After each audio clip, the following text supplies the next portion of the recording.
Hey, welcome to Younger and Older. This is Jason and Dave hanging out at the studios at Birch Ranch in the Northwoods of Wisconsin, and we are getting ready to have another conversation. That's one thing that we do on the show is we just pick anything we talk about. You know, somebody was asking me, like, do you guys, like, go into an episode knowing what you're talking about?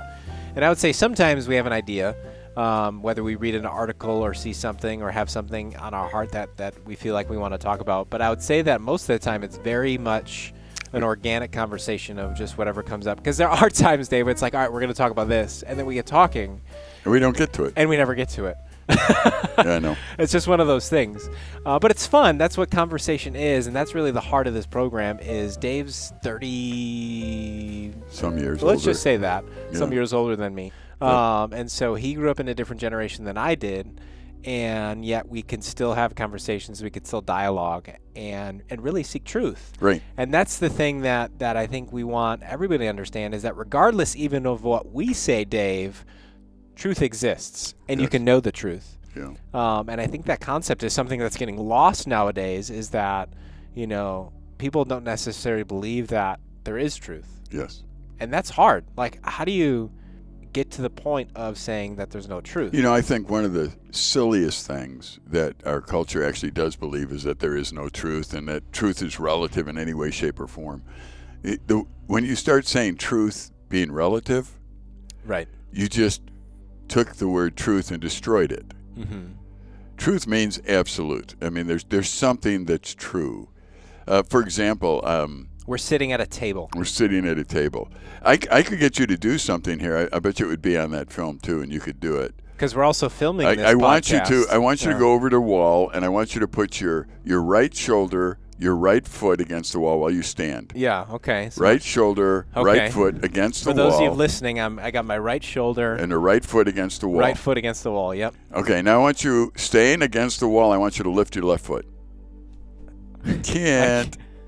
If I throw myself at... Nope. I Okay, can't. okay. Can't do it. You should try that at home. Yeah. Now, there's a reason you can't do it.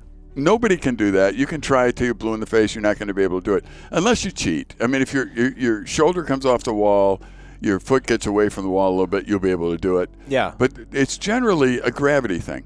Right. There's gravity. And you felt the gravitational pull right there. I did. Okay. And I feel it some days more than others. Yes, you do. Yeah, the older you get too, though. Yeah, it pulls me right into bed. That's right. That's right. But the bottom line really is, you could say no. That's no. There are things in life that are true, yeah. and you have to respond to them. We have to deal with gravity because we live in a world where there is gravity, and you can say all you want. I don't want it to be that way. I want to be able to lift my feet and leave my shoulder against the wall, leave my feet against the wall, and I'll just laugh at you because you can't. Mm-hmm. And when you identify those things in life that are true, no matter what, Yeah. they're absolutely true. Okay, now what we can do is adjust our life to the truth. For example, everybody that's listening, and you and I, we were born. Yeah. Okay, that's true. True. Yeah. We will die. Right. Okay, we need to adjust to the idea that we were born, we live, we die.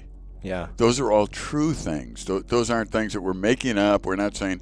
Now, I'm not saying you think about it all the time. I can't remember the last time I just sat and thought about my birth. I can't remember anything about it. So it's not like you're thinking about it. We just know that that's true. Right. No matter who's listening, they had a mother and a father. No matter who's listening, that's the way life goes. You have a mother, you have a father. Right. I don't know who they are. You might have grown up and maybe your mother was missing, your father was missing, or whatever it might be. But in reality, there is a mother and there's a father that is your mother and father. That's the way it is. Yeah. And I love going to the scriptures often and saying, there is a God, and I'm not him. What that does is it begins to get me into the truth reality of things, because otherwise I live in this dream world that I make up. Yeah. And it isn't true. Yeah. There was an article I sent you that we could talk about a little bit, but there was a policeman in Chicago Yeah. that wanted to change, I think, his race, color, whatever, something. Yeah, he was suing the city of Chicago because he requested to change his assigned race from Caucasian to Egyptian African American. Okay, and do you know why he wanted to do that? Yeah, so he did it because he had all these other police officers had the freedom to change because of their preferred gender identity. Okay. And he wanted to more align with the way that he grew up. And so he wanted to identify like that. And he also wanted a promotion. Yeah. Because in their world, there's promotions more for those in certain categories than others. Than others, right. Well, what's really interesting there to me is how messed up we are. Oh, it's crazy. That anybody can come to anybody else and say, no, I'm Swedish. It would be like if I came to you and said, I am Italian from now on. I'm not. I'm Swedish. See, we have to deal with truth in this country. Yeah. And if we're not going to deal with truth, what we're going to end up with is a bunch of people who are totally confused about everything in life. Right. And we don't need to be confused about everything in life because most things are pretty simple. Right. I agree.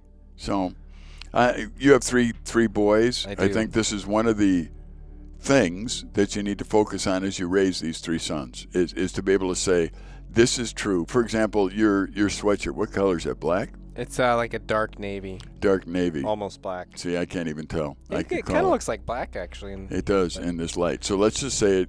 Hey, maybe it is black. It is a color, right? It is a color. Whatever color it is, it is. How many colors isn't it? A lot. All the rest in the world, however many other colors there are, it's not. Yeah. Would you call me narrow-minded because I say that has a color? No. But then I'm saying something that's absolutely true, and we can't change it. Right. If I came and said, no, from now on that's yellow, that's a shade of yellow. I'd be like, what are you talking about? Yeah, because it's not, because it's already established as a truth. Yeah. You know, it's absolutely amazing to me what we're doing with the word truth. One of the great dangers of a society, a culture, is that we begin to normalize crazy ideas. Right. And it's crazy to think that there is no truth. We were reading an article by George Barna from it's data taken from a book called Raising Spiritual Champions, Nurturing Your Child's Heart by George Barna. And he said this, I'll read it to you. Only 1/4 of Americans' preteens believe the Bible is the Word of God, and only 1/5 believe in absolute truth, according to a new survey that warns a nation's preteens are following the unfortunate spiritual footsteps of generations that have preceded them. 1/5 of the nation's young people believe that there's absolute truth. Wow. So how do you live in a world where you think everything's relative? How do you do that? I don't know. Things aren't relative. In fact, when I start describing things to people in their minds, young people especially, they say, that's what I want in life. That is what I want. Yeah. Now, they live in a world that tells them it isn't possible. For example, marriage between one man, one woman who are committed to each other for life. Absolutely. That's what marriage is about. Now, when you think about it, you think, okay, it's not an arrangement. It's a commitment to one another. Yeah. So if you understand what the word commitment means, it doesn't mean that you stay with somebody until it's no longer convenient. Mm-hmm. Or you don't, it means forever. Yeah. Now, how many people that are listening, and us here in the studio, how many of us really think, yeah, that is an ideal arrangement, if you want to call it, for a married couple, that they are committed to each other, and they don't make a deal so that if you break the deal, then you're out of the commitment. Right. See, that doesn't work. Stability comes from being committed, and stability is important. Absolutely. Would you say we have stability in the world today? No, absolutely not. Why then? Yeah, it's because people are believing make-believe. Okay, we have money, we have entertainment, we Yeah. have all kinds of stuff that we could use in life to be happy. Yeah. We don't have a world that's happy. No. We don't have a world that is secure. Mm-hmm. Everyone listening seeks two things in life. They seek significance and security. Yeah. And we've talked about that before. But the bottom line really is if you take truth out of the measure, there's no significance anymore. Mm-hmm. And we lose the whole ability to have security. I think if people aren't believing in absolute truth, I think they're actually totally confused. Yeah. And they really should seek truth and not say there isn't any because I can't figure it out. That isn't what we're about. If you do that, you are going to stay confused the rest of your life. And confused people have a funny way of acting confused. Absolutely. Yeah. And if you're going to act confused, please don't hang around with me. Yeah. Because I'll be lost because you're acting confused about things you don't need to be confused about. Mm-hmm. And I don't mean that in a harsh way. It's like, man, confusing people. You ever been around them? They don't know what to do. Yeah. They just don't know what to do. They don't know what to do with their life. They don't know what to do with their time. They don't know why they're confused about everything. Mm-hmm. There are definitions, and I would encourage all of our listeners to go back to the Bible and say, in the beginning, start there, in the beginning, God. And make sure you say, in the beginning, not Dave, if whatever your name is. Right. And that's where it starts. Now you have the footwork for understanding perspective in life. Yeah. And without that, you're going to be in trouble. Right. I think one of the realities that we don't realize is, when we look out at other people, we expect people to lie to us, right? We do. But the thing that we overlook is that oftentimes we lie to ourselves, but we never acknowledge that. And instead, I feel like our culture now believes the lies that we tell ourselves every day, and that's the new reality that people live in. Right. And that's where it all goes wrong. There has to be truth that is truth regardless of what I think and you think, Dave. Absolutely. And that's where it goes back to Scripture, is that there is an absolute truth. I mean, even like we started off the program, whether we like it or not, gravity's the thing. Right. You can get a scale that lets you, be 50 pounds lighter if you wanted to. Oh yeah, mine's set that way. I can believe what I want. Yeah, you can make it set to isn't really. Whatever it is, but that doesn't change the fact that Right. you're just starting to believe the lie. Right. And it's an active choice. Or you surround yourself with people who affirm the lie. Right. And so if somebody comes in, if you wonder why Christians throughout history have been persecuted, Yeah. it's because they won't affirm the lie. Right. They won't do that. Shadrach, Meshach, and Abednego wouldn't bow to a king that thought he was God. Right. They basically didn't affirm the lie. Yeah. Daniel would pray to God, not to the king. He wouldn't affirm the lie. Mm-hmm. Noah, he built a boat in a mountain because God told him there was going to be a flood. Noah told the people there was going to be a flood. He wouldn't affirm the lie. So you start going through the Bible and you start seeing the people that really got prosecuted or persecuted through life. Mm-hmm. They were people who had embraced truth in a group that was embracing lies and relativity. Yeah. That's interesting to me because one of the things I teach at the Nicolet Bible Institute all the time is that the mob rule does not teach you the truth. Right. That mobs change in a very fast fashion, and you've got to be very careful with the people that you're around all the time and recognize the fact that they may not know the truth. Well, it ironically reminds me of a story as a kid, and I think this is an older story, and they might have had it when you were a kid. The Emperor's New Clothes. Oh, yeah. Remember that story? Yep. And I don't know if they still teach it. Oh, yeah. It's still a book. Well, and to me it'd be ironic if they teach it because I feel like as a culture, that's what we live out nowadays. Right. We allow people to sell us this lie, and we believe it. Yep. And we just say, oh, this is great. For those who don't know the Emperor's New Clothes, it was this idea where two clothing weavers pretty much tricked this king into believing that they had this beautiful new gown, but it wasn't anything. It was invisible. Right. And so he went parading around naked essentially, and everybody's like, oh. Yeah, and the whole crowd had to tell him what a great gown it was, what a great outfit it was, because he was the king. Yeah. And he actually believed he was wearing something, and he until wasn't. some kid who didn't know the gig basically said he didn't have any clothes on. Right. Yeah. Some kid who actually knew the truth. Yeah. And is like, wait a second, what are you guys doing? And I think that's what we need to do is we need to be the kid in our culture, to not allow all of this confusion and nonsense to keep up from us pointing out, like, wait a second, you guys are overcomplicating this. It's so simple, and you can know the truth. Right. Something like that. Like that illustration might oversimplify things, but it doesn't, because truth is simple and you can know it. And I think our culture makes it seem like, well, if everybody's on board with it, maybe I'm missing out on it. No, just because the mass believes something doesn't mean that it's true. Right.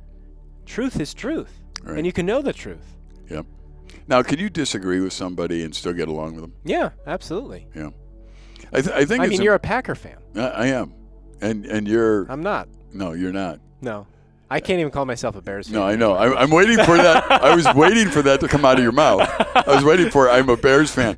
But those I of you know that have listened to Younger Older long enough, we used to argue about the Bears, but I've slowly become a Raiders fan now. Yeah, okay, that's good. So yes. And why are you a Raiders fan? So there's actually a kid that came to camp years ago that's a friend of the, and I'm good friends with his brother, but got to know him, and he's actually the quarterback now. All right, there you go. Or at least it was at the end of the season. Who knows what'll happen next So season. all of us here were kind of Raiders fans because of that. Oh yeah, absolutely. Yeah. Whenever you know somebody. But all that's saying is, I think in our culture we've lost the ability to dialogue, knowing that we can have differing opinions. Right.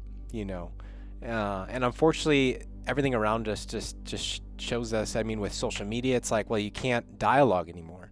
I mean, even in politics, look at politics. You can't even have a sensible conversation anymore because if you disagree with somebody, it's like, right. Oh man, you're out to get me. Right. Well, part of the problem has been we as a culture are trying to manipulate everybody because we honestly do believe that the mob rules. Mm-hmm. So we're trying to get the mob to think like us. Right. Mobs don't rule. In fact, when you get a mob together and they're all shouting something, stay away from them. Yeah.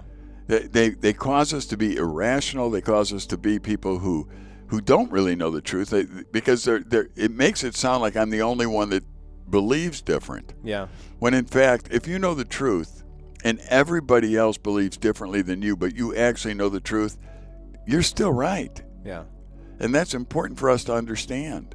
Our Supreme Court, it does things for laws and that kind of thing, but they're not supreme. That God is the only one that's supreme. Mm-hmm. The Bible tells us that the heart of the king is in the hand of the Lord, and like rivers of water, he moves it wherever he wishes. Mm-hmm. And that's basically what we understand, is that God's in control. I listen to God. He knows what he's talking about. And the rest of culture absolutely sometimes works on mob rule kind of concepts. Mm-hmm.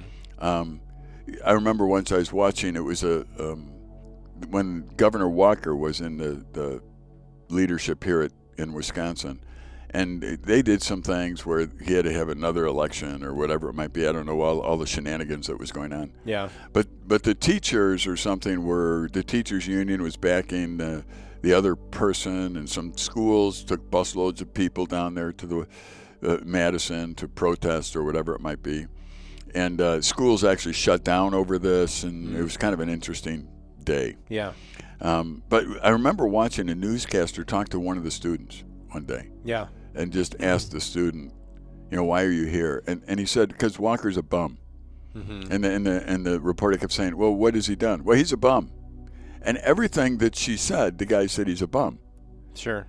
He had no idea why he was there. Yeah. But the mob was there. It was a day off school. Let's get in a bus. Let's go. And then what the news reporters do is they show you this big crowd outside and say, this is what all these people think. And so if you're not thinking that way, you begin to think, well, man, then I got to get a bigger mob. And we tend to put people around us all the time that think like we think, and we think that makes things right and wrong. But it doesn't. Right. Look in the Bible on Palm Sunday. Mm-hmm. We see that the mob was laying down things and worshiping Jesus as he came through on a donkey. Yeah. And that was Palm Sunday. The next week, the mob's crying, crucify him. And that's what I think our listeners need to really understand, is that really in life, mobs are destructive more than they are helpful. Yeah. Be very careful when the mob starts shouting something. In the United States of America, we indeed work by majority rule, but that doesn't mean that majority is right. It means that majority rules. Right, right. And that's a different idea. If a majority of people now are calling green yellow, it doesn't make green yellow. Mm-hmm. So we need to be very careful. Yeah. And I think young people especially, kids that come to camp, and we need to keep getting ourselves exposed to the truth so that we can make decisions apart from the mob. We need to understand that the God of the universe created us and loves us, wants us to live in the context of the way he made us, mm-hmm. wants us to live in truth, and it's the truth that sets us free. Yeah. Another example I think of is in sports. Sometimes you get somebody coming up and they're saying, what message would you give to the next generation? And that person usually will say something like, well, you can achieve anything if you work hard enough. And I think, okay, that too is not true. Right. That's not true. Right. And yet nobody will say that's not true on the air. I'm waiting for a reporter to say, no, that's not true. Mm-hmm. You can't do anything you want if No. you just work hard enough. If you're a 5'1", 70-year-old lady, you're not going to be making it on the Los Angeles, whatever basketball team is over there, Lakers. Right. You're not going to be a starting center for the Los Angeles Lakers. Yeah, but what if I work hard enough for it? You're not going to be. There's some things in life that you're not going to be. Mm-hmm. And if you say that to somebody, it's like, you're limiting my options. I sure am. Right. Because if you spend your whole life dreaming about being the center for the Los Angeles Lakers and you're 5'1", you're not going to be the center for the Los Angeles Lakers. Mm-hmm. Why? Because there's a physical limitation there. I'm not against hard work. You know that. Right. It's just don't lie to people about this. Mm-hmm. One of the greatest things that happened to me when I was playing football and swimming in high school, Yeah. I was just going through the normal stuff that anyone in high school would go through. And it came my junior year, and I had a really good sophomore year in swimming, and I just started playing football my sophomore year in high school. Okay. And so I came back to the school, and the football coach, which I was now moving up to varsity, and the football coach met me and said, well, you got to quit swimming. And I said, what for? Swimming was my number one sport. It wasn't football. Yeah. And I said, I don't want to quit swimming. I mean, that's the sport that I came to do at school here. And football I'm doing really for fun. Yeah. And he said, no, they're antagonistic. You can't play football and swim. And I thought, wow. So I was discouraged by that. And I remember I went over to my swimming coach and said, football coach said, that I can't do both swimming and football. My swimming coach said, oh, you can do both. Mm-hmm. And I looked at him and said, okay, I'm hearing two different things here. Mm-hmm. And he said, Dave, can I be honest with you for a moment? Sure. He said, you are not going to be a professional athlete at any level in any sport. Mm-hmm. I think you should just go enjoy yourself in as many sports as you possibly can. Yeah. And I thought, instead of being mad at my coach, I wanted to give him a hug. It was like, thank you. Yeah. That was good advice. He actually looked at me. Now, since then, I have seen professional athletes. I know what he meant. Right. Right. I'm really not one of them. I would concur, Dave. Yeah, I know, man. Yeah, you should concur because that's the truth. Yeah. The bottom line really is they're freaky good. Oh, yeah. They are just freaky good. And I never was freaky good. I was just kind of, I worked hard. And I could get up like those other people and say, if you work hard, you'll probably get somewhere. Mm-hmm. But maybe not professional. Yeah. And in the process, I did not play football then my junior year because that coach gave me the ultimatum. He said, you either quit swimming or don't play football. Wow. By my senior year, though, the football coach came back to me and said, no, we made a mistake. You really should play. Basically, they ran out of bodies. They ran, yeah. And they all needed of a somebody sudden my size that's and with right. my athletic ability to play. Yeah. And so I got to play my senior year. But I'll never forget the moment I talked to my swimming coach and enjoyed the fact that I have somebody that's being honest with me. Yeah. Don't tell me the lies. I'm going to be the Mr. Universe if I lift weights, and I'm going to be the next Beethoven if I play the piano. I may not be. Mm-hmm. Now, I'm not trying to discourage anyone from setting goals or working hard. Right. But you should have an idea of reality. And you work hard within your own reality. And there is nothing wrong with being somebody who's not a professional athlete. Mm-hmm. And being good at, being a good husband, being a good dad, being somebody who works at Birch Ranch and enjoys what God has given them to do. There's nothing wrong with that life. I don't need to be a professional athlete to be okay. Yeah, and I think it's important just to honestly look at the gifts and talents that God has given you. I think the part of the problem nowadays is we live so much in an alternative reality that we want to be something else all the time. And that's what discourages us and puts us into a funk. But just be honest with yourself and say, all right, God, what have you gifted me with? What makes me drive? What are the things that excite me? And lean into that, because God has created us all uniquely and differently. But instead of pursuing that, oftentimes we play the comparison game, and we look at what other people are doing and we want that, and it's just like, just realize and because I guarantee you, if you find the spot that God has created you for and lean into that, you will experience joy, you'll experience satisfaction, because that's the way that God created and intended it to be. Right. But the problem is that oftentimes we just want to live, vicariously through other stuff, especially with virtual reality these days and all the media content that we consume. It's like, rather than living ourselves, we're trying to live by watching somebody else do it on Netflix and everything else. Let me ask you this. I heard somebody say this the other day. They said virtual reality is the new reality. That's nonsense. Okay, well, I'm old, so I thought, Yeah. what am I missing here? Yeah. Virtual, by definition, just by definition, Right. virtual reality is not real. Correct. Okay. So I got it right. I'm on the same page as you. Okay. Well, I just wanted to make sure I had this right, because Right. I'm thinking, no wonder we've got a messed up culture. Yeah. Honestly, some of the most simple things that are ever true in life are messed up. Yeah. For example, we don't know what family is. Right. Well, family is a man and a woman who are committed to each other, that have children. That's family. Right. We don't know what gender is. Yeah. No, we do know what gender is. It's a simple thing. And the more we make it complicated, the more we destroy the simplicity of the truth. Right. Right. And we need to go back to the simple truth. Absolutely. And it's okay if you feel like you're the only one in the world who thinks that way. Yeah. Because truth is going to be truth, regardless whether the mob agrees, whether the huge world that we live in agrees with different countries agreeing or disagreeing or making laws or whatever. Truth is still going to stand by itself, regardless of what people say, and regardless of what courts say, and regardless of what people at school say or don't say. Mm-hmm. So you need to know the truth. And I suggest getting to the Bible, hanging out with some older people that know God, Right.